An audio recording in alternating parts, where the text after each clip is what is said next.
One of the most important communities that we need to talk about are our veterans here in Jersey City. I personally know, because I went through it and my family went through it, the sacrifices that you all make, and not only you, it's your families who serve along with you, even though they may not be deployed. And often the contributions that you all have made feels like it isn't recognized and sometimes even forgotten. And we want to make sure in Jersey City that outreach starts in a better, more concise, and more formal setting. We are joined by Steven Fulop, the mayor of Jersey City, New Jersey.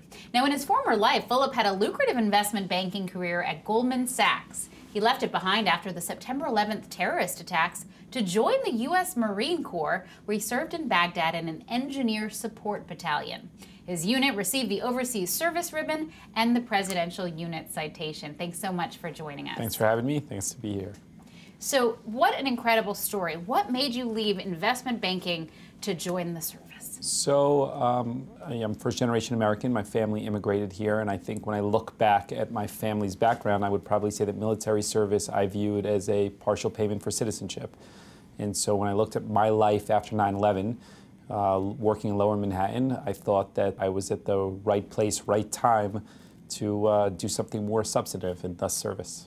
And what did your friends, your family, your colleagues at Goldman Sachs think of you joining the military? So when I first mentioned it to my managers at Goldman, they obviously thought that I wasn't serious. My family thought at the time I was making a mistake. I mean, they thought that I was working in a great place.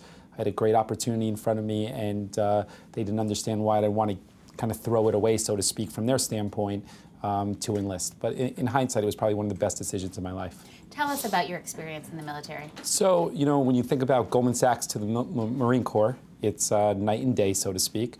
I went down to Paris Island, went through boot camp. That was about 13 weeks, then MOS training, which is your specialty, and then deployed out to Iraq in the first wave of troops from January to late summer 2003. And we went all the way up to Baghdad. And when I look back at the experiences and the relationships that I built, I think it had a lot to shape on kind of how I manage Jersey City and the things that I'm involved in today. What did you gain from your military service that helps you in your life? So I think that I have a different perspective on people and some of the challenges as a result of the people that I met and the experiences that people go through when they're there.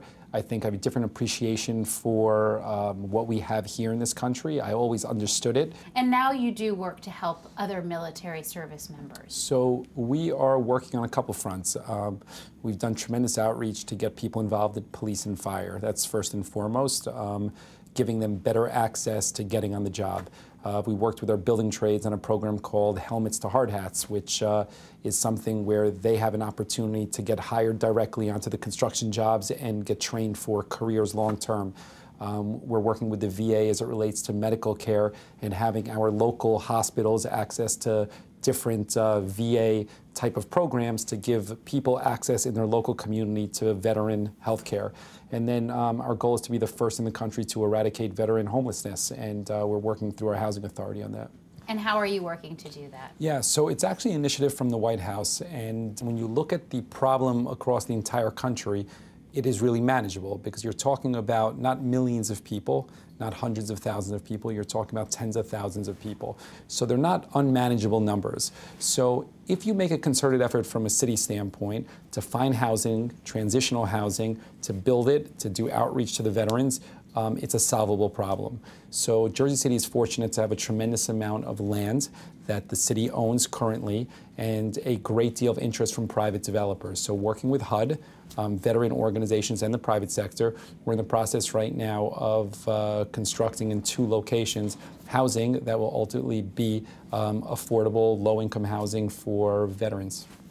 And what do you think needs to be done in this country to help military veterans more? The sentiment today is very different than the sentiment was, from what I understand, let's say post-Vietnam, so to speak, where the public today, by and large, appreciates our military personnel, those that served.